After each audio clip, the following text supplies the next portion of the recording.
Hi, I'm Daniel Lucas, and welcome to Abstract Essay, where ideas take shape, thoughts find depth, and every conversation explores the art of thinking beyond the obvious. And today I have my special guest. She's empathy and leadership expert, TEDx speaker, and of course, international too. And best-selling author as well. No other than Miss Melissa or Dr. Melissa Robinson-Winemiller. Hi, Daniel. Thank you so much for having me. I'm so excited to be here with you. Welcome on Abstract Essay, Dr. Melissa. And can you please introduce more about yourself that I missed? Sure.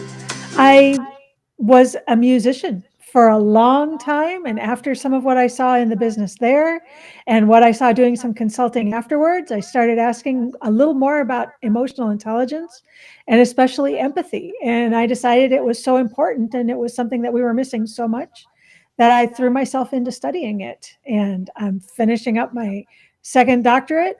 This one's in interdisciplinary leadership. And that's what spurred me to write the book and do my TEDx and do everything that I'm doing around empathy now. Yes. Thank you so much for sharing your knowledge and wisdom to the world. Dr. Melissa, keep up the good work. Let's do empathic wisdom to the world. Let's talk about the Yeah. process or writing process and research of this book of yours, The Empathic Leaders. The book is likely sits at the intersection of neuroscience, psychology, and business strategy. How did you approach researching and synthesizing these different fields? That's a great question because you're absolutely right. I mean, just empathy does biology, neurobiology, psychology, philosophy, and it's something that we really haven't had around as a thing, empathy as we know it for that long, maybe only about 120 years. So it meant that when I started digging into the research on this, I had to dig into all those different fields to kind of get a feel for, how empathy can be approached in business. And is it something that we can learn? Is it something that can be skill based? Um, the research, there was a lot of research. It was actually fun, but there's like 10 or 12 pages worth of references in the back of the book. So there's a lot in there. Were there any surprising studies or data points you uncovered that fundamentally strengthened your thesis about empathy? Absolutely. Because one of the main things that I talk about is how we don't really integrate it into business and into organizations like we should. And there were two studies that were put out there, like in 2000, and then the second one was 7 years later. And what they did is they went into these MBA programs and they ranked what the students saw as skills. And it could be, accounting, it could be emotional intelligence, it could be empathy, it could be, there was 10 of them. And in both studies, empathy ended up dead last, which strengthened my thesis that this just isn't understood and used within business and appreciated for everything that it can do. Definitely. So, how do you balance using quantitative data with qualitative stories and case studies?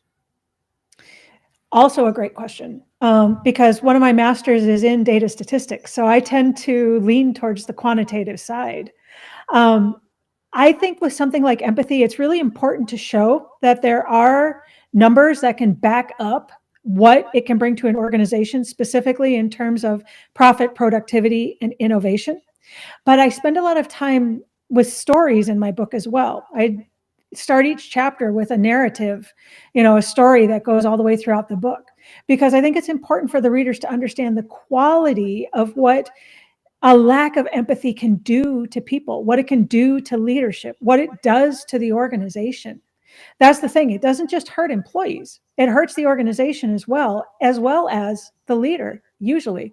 So, I think there's a definitely blend of those two things just because when you're teaching, you want to try and teach in as many different ways as possible because people learn in different ways. So I've really worked to try and blend that in this book.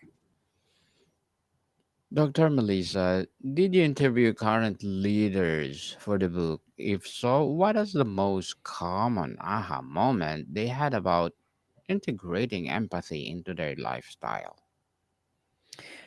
So there are stories from current leaders and people doing what they're doing in the book. I wouldn't call it an interview necessarily, but I did use their stories with their permission.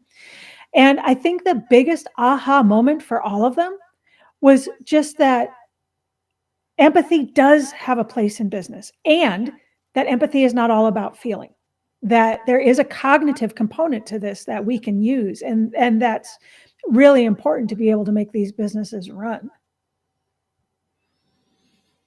On the writing and structuring process of the book, how did you structure the book for the first convince a skeptical, data driven leader of empathy's value and then show them how to actually practice it?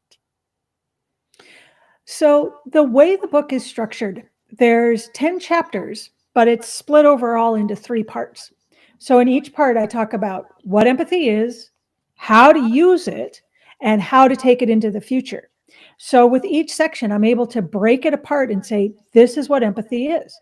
This is the data that backs up how important it is. These are the studies that if you want to go and look them up, they're all in the back. So all of it's there. And to see how the data does back this up, that using empathy in an organization does increase productivity by 86%, increases innovation by 85%, and profit by 84%, according to Ernst and Young. I mean, that's a big four consultancy. This isn't my opinion. This is the numbers that are out there. So I was very careful to make sure that I was using resources that back up what I have to say, that it's not just what I think, it's what the research shows. Miss Melissa, what is the most challenging chapter to write and why? Was it making a financial case, explaining the neuroscience, or obtaining practical tools? Yeah. That's in chapter 2, being able to actually explain what empathy is and what it isn't, and then how it applies to organizations. Because we have a lot of myths out there about what empathy is. A lot of people think it's only about feeling, and it's not. It's much, much, much bigger than that. So being able to take that and actually distill it into one chapter, but do it in a way that still backs up its importance was it took a lot of rewriting and rewriting. And of course, you succeeded it, Dr. Melissa, for sure. How did you ensure the book itself was a practical tool rather than just theoretical argument? Did you consciously design exercise or framework for the readers to use? Yes. And the way I know is I've actually run everything that I teach in the book with my clients. So I've actually run it in the field. I have it backed with case studies. I have it backed with actual positive things that people have gotten out of this book in their work. So it's not just a book. It really is a manual. My framework is in there. There's some graphics in there, different tools that I use while I'm teaching, including empathy mapping and the Johari window. So really, if someone wanted to begin to instill empathy in themselves and in their organization, everything they need is in there, at least to be able to make a good start. Definitely. Totally a manual, people. Was there a key concept or section you struggled to simplify for a broad audience, and how did you finally crack it? That was chapter 2 again. I mean, being able to take a subject like empathy and break it down into one chapter in a way that it's understandable, but also points towards these organizations and has all of the analytics to be able to back it up. It wasn't easy. The thing that I did do is I ran it in front of a lot of my clients and people that do work with empathy and had them look at it as well to be able to say, yeah, this is exactly how this comes together. When we worked with it here, you maybe left out this little part, or maybe this part could flow a little easier into the next part. One of the best suggestions I got was to talk about not just what empathy is, but what empathy is not. And I included that in the chapter. And I think it really helps make it a little more understandable as opposed to just kind of a fluffy concept. Dr. Melissa, on the personal journey of writing, how did writing this book change your own perspective on leadership and empathy? I think the biggest change that it made in my perspective was just to back up what I already thought. I already thought that you could use empathy in leadership and that it probably had a good place. But the more I got into the research and the more I worked through it with my clients, the more I became convinced that not only does it have a place, but it should have a place. And that I'm not the only one saying it. The quote from Steve Payne, who's the vice chair of the Americas from Ernst and Young, is that empathy is no longer a nice to have, but the glue and accelerant for the next era of business. So really, I'm picking up the threads of a lot of what these people in big business are saying and trying to just condense it in a way that my readers can pick it up. Did you have to practice your own principles of empathic leadership with yourself or during the difficult phase of the writing process? Yes, I because as I say in the book, it's a practice. So it's something you have to do every single day. I compare it to being a musician because that's what I was. Practice is something you do every single day so you can get better. Performance happens one time. Practice is a lifelong pursuit. So yeah, I practice it just as much as I suggest my clients do. Interesting, Dr. Melissa. Interesting indeed. So, what is your biggest personal vulnerability in putting this argument out of the world? And how did you overcome it? The hardest part of this book and the biggest vulnerability is that I do use my own story in this book. I had a very difficult situation um, in the position that I was in as a professor. I had an assault from one of my colleagues and then was met with very unempathic leadership. And I actually start each chapter with a little bit of that story, not to necessarily put it out there, but to show the damage that this lack of empathy can do to people to the point that I eventually lost my career. And putting that out there was very difficult, is still very difficult, but I think it's necessary because I think it needs to be shown just what kind of destruction this causes. Dr. Melissa, as empathy and leadership expert, TEDx, and international speaker, what are your short term and long term goals? So short term, right now, I've actually already started on book two because, why wait? I have some speaking coming up here soon. I'm still doing my coaching and consulting business. And I'm just trying to get out and talk as much as possible about this subject, which is why I appreciate hosts like you having me on. Long term, I'd like to actually start an Institute for Empathy Innovation. And that's like 2 to 3 years down the road. But I think it would be a way to actually take my methodology and framework, be able to get it out farther into more people, and really create something that's more than just a book or a business, and really create a movement. Good luck to your goals, Dr. Melissa, and Thank you. looking forward for more success. I like that institution. Please pursue it. Let's help people all over the world and through your empathic wisdom. And what would be your piece of advice for those people out there who want to be like you? If you have something to say, if you feel you have something important that you need to get out there, do it. Don't let anybody stop you, and be very stubborn about it, because there will be people who will tell you that you shouldn't, or why are you wasting your time, or nobody's going to believe this, or whatever. And don't believe them. Be stubborn. Dig in and say what you have to say. Yes, be stubborn people in reaching your goals. Mhm. Dr. Melissa, let's talk about the on application and impact of the book. What is the simplest, most immediate action a leader can take tomorrow to start becoming a more empathic leader? So I spend time in the book talking about self empathy and being able to, because empathy is not feeling, empathy is really about understanding and connection. And a lot of these leaders are very high self actualized, very highly motivated, very ambitious. And because of that, they kind of lose touch with themselves. They're the ones that are probably going to work the hardest and are going to push themselves over the edge into burnout, into addictions, into family issues. And through all of this, they do lose that contact, that understanding with themselves. So, the best thing as a leader that you can do is to actually start with yourself. And you do that by starting with self reflection, being able to look inward and understand where these bits and pieces are that maybe aren't always that pretty. Turn that into self awareness, where you turn it outwards and see how you impact your world around you.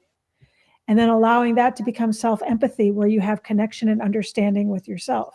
And as such, you're able to be critical with what's going on without judgment. Once you can show yourself empathy, you can start to show others empathy. Dr. Melissa, how does an empathic leader handle difficult situations like layoff, poor performance reviews, or missed deadlines without sacrificing accountability? Because we're dealing with businesses, they have to make money. That's the point. And as a leader, sometimes you have to make hard decisions. Having empathy does not mean you don't have boundaries. So if you have an employee that you have to give a bad review to, or there are layoffs happening, but it's what has to happen with this organization or it's going to fold, you are actually showing empathy because you're keeping this business afloat. If this business doesn't stay afloat, then there's no business, then a lot of people suffer. The thing is you still can approach these hard situations with empathy. If I have to give a bad performance review to one of my employees, I'm giving them what they need to grow and to do better and to be better. It's not that I'm trying to knock them down. It's not that I'm trying to put them in a bad situation. It's that I want to see them be the best that they want to be. By holding those bad reviews back, I'm actually doing them a disservice because I'm not allowing them to grow into who they can be. And it says that I'm assuming that they can't handle it. And that's really unfair. If I approach this with empathy, understanding, connection, and say, let's make a better situation for you, and it will also make a better situation for the company. Now I can approach this with empathy, but still get the business done that needs to get done.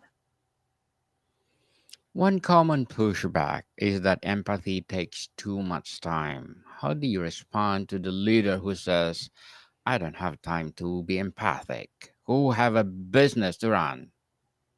Well, then you don't have time to make more profit. You don't have time to have better productivity or better innovation because the studies show over and over that actually having empathy enhances the organization, both internally and externally.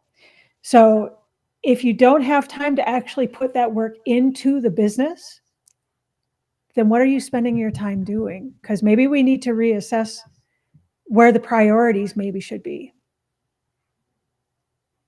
Very well said, Dr. Melissa. Beautifully, beautifully articulated. Can empathy be scaled in a large organizations, or is it solely the domain of individual leader to team member relationships? It can be, but there are certain things you do have to keep in mind because empathy works better human to human. When we start dealing with empathy with large groups of people, sometimes it's not as easy to get a hold of because our minds, the human brain, kind of loses that connection when you deal with groups of people.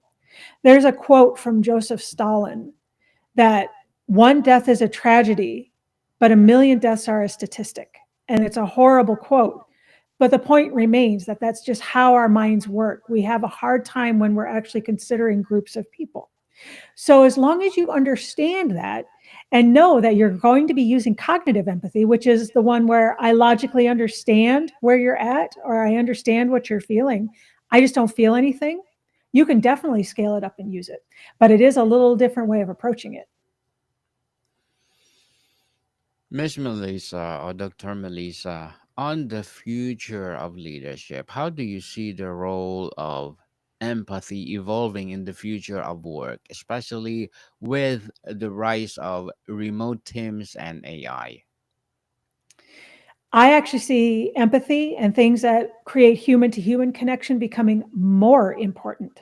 AI is a great example because empathy is about connection and understanding, which is something that AI can't have.